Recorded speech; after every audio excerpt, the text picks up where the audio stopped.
Sunshine News Report. At sa iba mo ng mga balita, parking space sa kahabaan ng entrance ng Arena Civic Center isasara ngayong araw para sa float parade sa agaw ng Dumaralos sa bayan ng Malasiki. Ang detalye ng balitang yan mula kay kapartner Lerna Hernandez. Kapartner na. Yes, kapartner, naglabas ng public advisory ang Office of the Municipal Agriculturist ng Bayan ng Malasiki hinggil sa pansamantalang pagsara ngayon or pagsara ngayong araw, ika-18 ng Enero ng kahabaan ng entrance ng Arena Civic Center. Ito ay upang bigyan daan ang gagawing parada ng mga floats sa agaw ng Dumaralos bilang bahagi ng selebrasyon ng Malasiki Town Fiesta 2024. Samantalang maruta na maaring madaanan ng parada simula alas 7 ng umaga ay ang Malasiki Agno Valley College, Cheryl Luna Street, Magsaysay Street, Quezon Boulevard, Rojas Street, DV Quintas Street at Rizal Street. Pinayuhan ng motorista na pagsamantalang humanap ng ibang ruta. Para sa Diyos at Pilipinas kong mahal, Lerna Hernandez, kapartner mo sa balita at Sunshine News Report. Samantala, mga bata, isa rin sa mga tinuturuan ng BFP para matutong umiwas sa sunog. Ayon yan kay Dagupan City Fire Station Chief Inspector Escanio. Modernong fire station, ipapatayo ngayong taon. Ang detalye, or alamin natin ang balitang yan mula kay kapartner Sheila Balog. Kapartner Sheila.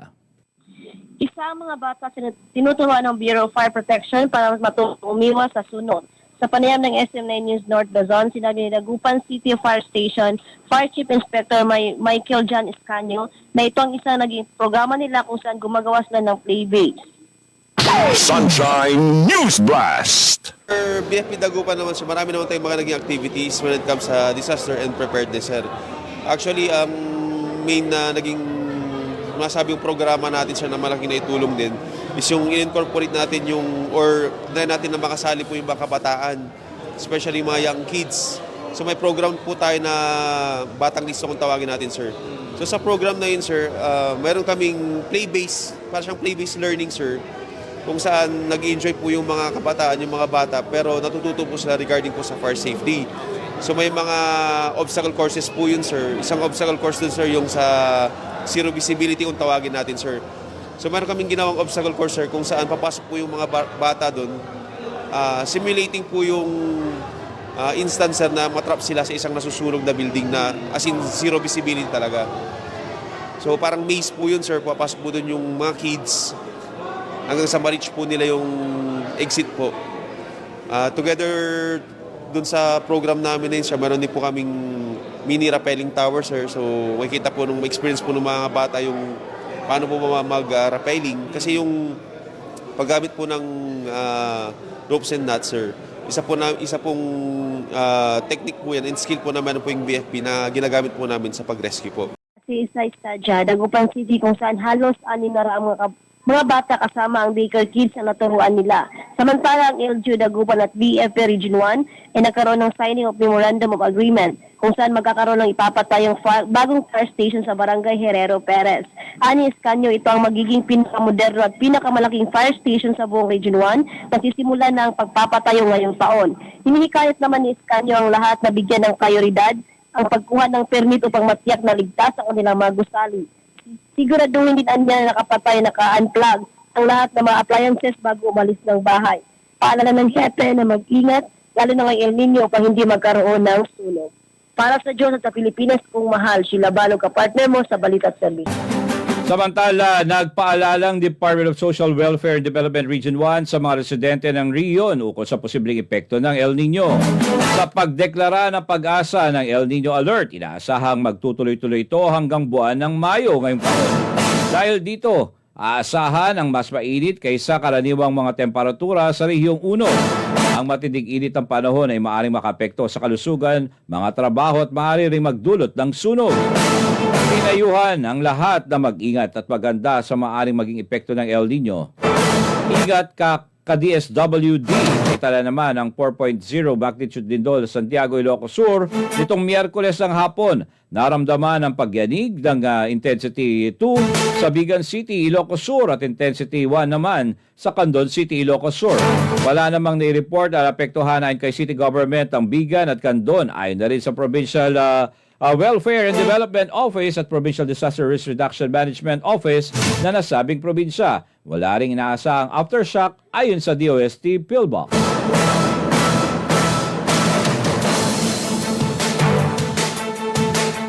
Sunshine News Radio. Report. At OFW, 29 na taon sa Singapore na may sakit. Tinulungan ng OWA Region 1 at 3 ang detalye ng balitang yan mula kay Kapartner Vic Taon. Kapartner Vic. Yes, magandang umaga mga kapartner. Tinulungan ng Overseas Workers Welfare Administration Regions 1 and 3 ang isang OFW na 29 years na sa Singapore. Ito ay matapos magkasakit ng uterine mass PRO sarcoma stage 2A at failing vision. Kasama ang OWA sa gumabay sa OFW na si Navarro at sa kanyang kapatid na babae. Ganon din sa pag-secure ng medical assistance at sa pag-outline ng mga benepisyo nito. Nagpapasalamat din ang pamilya ni Navarro sa suporta na ito na binigay ng OWA sa kanila, lalo na sa mga challenging time na ito. Samantala ang OWRO o RWO1 ng Candon Satellite Office ay lumipat na sa Candon City, Arena, Bagani Campo, Candon City, Ilocos Sur. Ang OWA Candon ay bukas Lunes hanggang Biyernes mula alas 8 hanggang alas 5 ng hapon. Kaasa Diyos sa Pilipinas kong mahal, Vic Tahod, kapartner mo sa balita at serbisyo.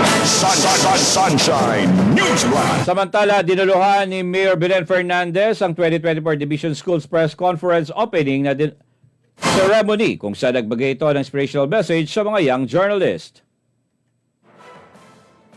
Sunshine News Blast. Journalism as defined by Merriam-Webster is the collection and editing of news for presentation through the media. In my several decades of experience with both the government and the business sector, I know how the media serves as an important tool in communicating various programs and projects that need to be relayed to the public. Journalism is essentially an instrument to present facts in a clear and concise manner, which is why this profession entails one to be truthful, unbiased at all times.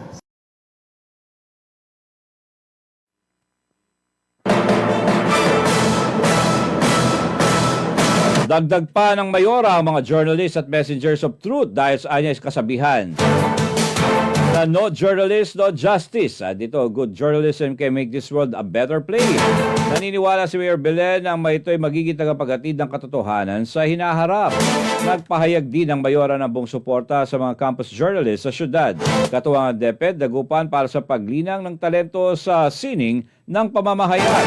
Maliban sa Special Program for the Arts or SPA building, ipinatayo ng mayor ang Dagupan City National High School. Mayroon ring mga 1 million pondo pambili ng kagamitan sa katabing New School Library para sa nalalapit na pagbubukas ito. At sa ngayon, for bidding na rin ang bagong 2-story school building ng DCNHS. Habang muli pa ng popondohan ang 20 million science building at supplemental budget 1 ng 2024 bagamat kasama ito sa isinaslash ng majority sa sanggunian. Sunshine News Radio. Report. At dagdag pang balita, mga benepisyo ng mga commuter sa modernized jeepney, pinaliwanag ng LTFRB Region 1 ang detalye ng balitang yan mula kay Kapartner Lerna Hernandez. Kapartner Lerna. Pinaliwanag na Attorney Mark Anthony Espinilla ng Land Transportation Franchising and Regulatory Board Region 1 ang mga benepisyo ng mga modernized jeepney sa mga mananakay sa kapihan sa Ilocos. Bukod pa rito, saad ni Espinilla, layunin ng modernization ay para sa convenience at kaligtasan ng mga commuter. Sunshine News Blast. Air condition, Okay, so that will komportable po yung Komportable, mga nanakay. mananakay natin, no. And at the same time, no, may mga features po dito like may mga CCTV, no, and na para makita na talagang secure po, no, sila sa loob ng sasakyan. Actually, importante ito kasi may mga instances po tayo ng mga ganyan, no, na kapag may mga nakawan doon sa loob ng sasakyan, and at the same time pag may mga disgrasya, no, may mga CCTV kasi yan, and may mga dashcam na equip po yung mga modernized jeepneys po natin, kung saan, no, kapag may mga aksidente, nakikita po, no, doon sa dashcam, no, nung pag nagka-problema po sa daan. Dagdag nito, malawak ito at hindi na kailangan yumuko ang isang pasahero kapag sumasakay kung saan marami ring pwedeng makatayo. Sa din na Espinilla, reliable ang dispatch system ng modernized jeepney para alam ng pasahero na merong daan o dadaan lang na masasakyan. Tiniyak din nito na kahit sa gabi ay mayroon pa ring masasakyan. Sunshine News Blast. So ganun po, no, ganun po yung pupuntahan natin. So very reliable. Kaya nga kaya nga po yung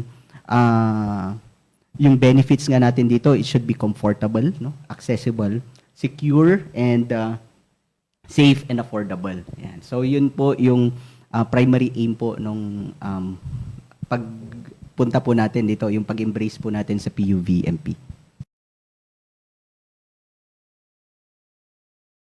Bumuo ng at least 15 individual cooperators para magkaroon ng kooperatiba na magiging isang transport service entity.